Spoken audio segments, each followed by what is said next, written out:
The good folks at the Campaign Legal Center have filed a legal complaint against Florida Governor Ron DeSantis this week with the Federal Elections Commission, alleging that DeSantis has illegally funneled $80 million from his Friends of DeSantis political action committee here in Florida to his Never Back Down Super PAC that is, of course, supporting his run for president.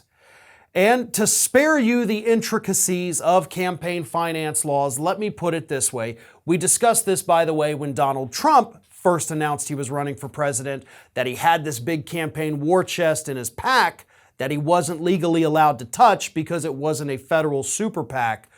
And that's the same situation we're dealing with here with Ron DeSantis. He had his state PAC, the Friends of Ron DeSantis, had hundreds of millions of dollars in it, by the way.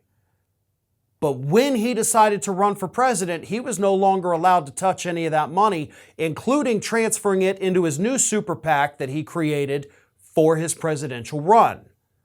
It's illegal under federal law to move the soft money from the PAC to the super PAC. Even with Citizens United, even with McCutcheon, it is still illegal to do that. And that's what this complaint from the Campaign Legal Center says.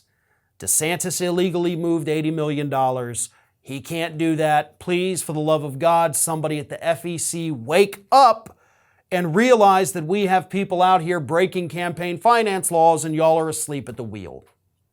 Now, I commend the Campaign Legal Center for doing this. I really like them. It's a great organization with some really great people. But I think they know the same thing that I know, that the FEC is probably not going to do a damn thing about any of this. They never do. And if they do, it'll be a slap on the wrist. And if it comes to that point, all Ron DeSantis is going to do is challenge it in court, send it up to the Supreme Court where they're going to issue a new ruling that says, oh, by the way, you can do that. So, best case scenario is that the FEC does nothing. Worst case scenario is that they do something and DeSantis challenges it to the Supreme Court and makes it legal. Ted Cruz did that last year.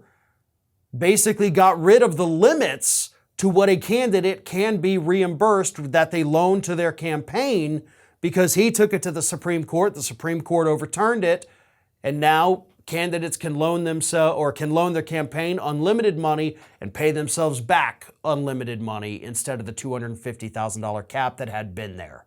So this is what we're dealing with. We're dealing with an FEC that doesn't like to enforce the rules, and we're dealing with a U.S. Supreme Court that will ultimately get to decide the rules if a Republican gets mad and decides to challenge any punishment the FEC hands down.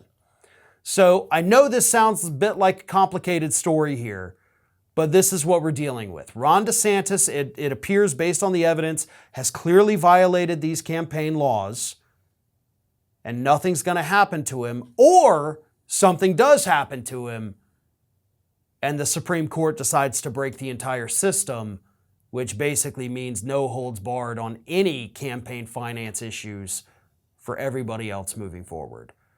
No good outcome from any of this, I guess, is the moral of the story. It's a horrible moral. It's one I'm not pleased to have to report. But yeah, there is no good outcome at all from however this story is going to end. This is Hattie. Hattie wants to know why you have not subscribed to our channel. You obviously like our videos, so do us a favor and subscribe.